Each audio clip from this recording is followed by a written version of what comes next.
Magnemites look like they were welded with spare parts during metal shop, and for a good reason. You see, their slapdash appearance is caused by magnetic attraction.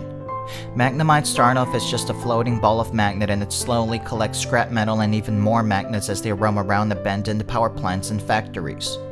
They're basically like those hoarders you see in junkyards with shopping carts. And once they've collected enough junk, they start to seek out other Magnemites in their vicinity. And once they've bonded with other Magnemites, they transform into magneton. These newly evolved Pokemon are able to strengthen their magnetism to pull in even bigger pieces of trash.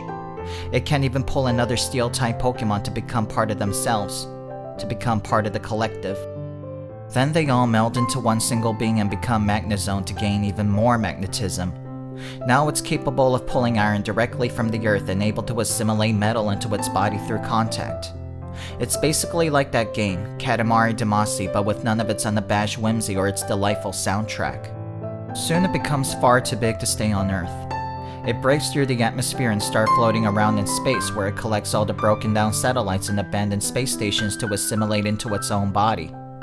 The Magnezone soon grows big enough to develop its own gravitational pull. Now it can collect other stars and moons to add to its own mass. Then it becomes big enough to pull in other planets. It becomes a danger to alien civilizations. These aliens send a fleet of spaceships to try and destroy the Magnezone before their home planet is absorbed into its body.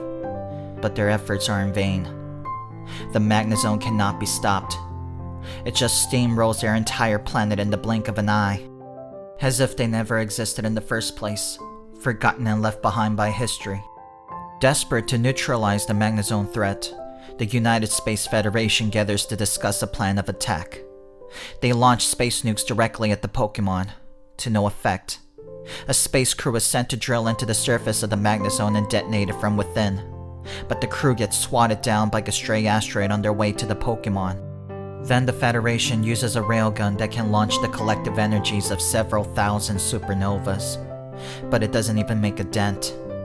By the time they get to the next planning stage, the Magnezone is already here. The space president knows all is lost but refuses to give in to despair. With only a few minutes left, he hugs his family and assures them that everything will be fine. That no harm will come to his children, Metalius, age 84, and Falago, age 36. His wife Genvina gives him a knowing look and puts on a brave face.